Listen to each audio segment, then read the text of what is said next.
नमस्कार दोस्तों। साल 1875 फ्रांस के एक छोटे से शहर आर्लेस में एक बच्ची का जन्म होता है, जॉन लुइस काल्मो। ये एक ऐसा जमाना था जब कार्स और एरोप्लेन्स का इन्वेंशन नहीं हुआ था।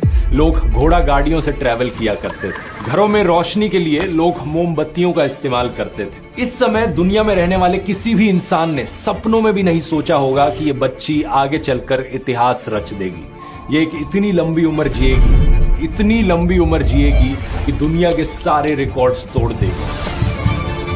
साल 1889 लुइस सिर्फ 14 साल की लड़की थी जब पेरिस के शहर में आईफिल टावर बनकर खड़ा हुआ।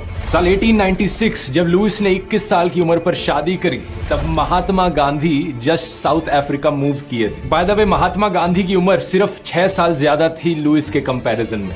कुछ साल आगे फास्ट फॉरवर्ड करो, साल 1914 में जब लुइस सिर्फ 29 साल की थी, अपनी हैप्पीली मैरिड जिंदगी जी रही थी अपनी बेटी के साथ, यूरोप में एक बड़ा धमाका होता है।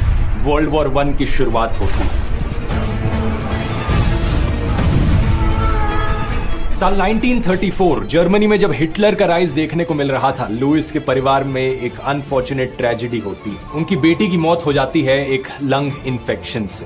इस वक्त वो 59 साल की थी। 59 साल एक ऐसी उम्र है जब ज्यादातर औरतों के लिए नानी दादी बनने की उम्र हो जाती है। लेकिन लुइस ने कभी खुद भी इमेजिन नहीं किया होगा कि उनका लाइफ टाइम अभी आधा भी कंप्लीट नहीं हुआ था। साल 1942 वर्ल्ड वॉर 2 पूरे जोरों शोरों से यूरोप में चल रही थी। करोड़ों लोगों ने अपनी जान गंवाई इस वॉर में। करोड़ों लोग अपने परिवार से बिछड़ गए और लुइस के घर पर भी ऐसा ही कुछ हुआ। जब वो 64 इयर्स की थी, वो अपने हस्बैंड को खो देती है। साल 1947 प्रधानमंत्री नेहरू देश का झंडा लहराते हैं। इंडिया को आजादी मिलती है ब्रिटिश से। लुइस की उम्र इस वक्त थी 72 साल और वो जाने अनजाने में इतिहास के पन्ने पलटते हुए देख रही थी। उनके जीवन में घोड़ों को गाड़ियों से रिप्लेस किया जा चुका था, मोमबत्तियों को बिजली से। साल 1969 में जब वो अपना 94th बर्थडे मनाती हैं, इंसान चांद पर कदम रखते हैं।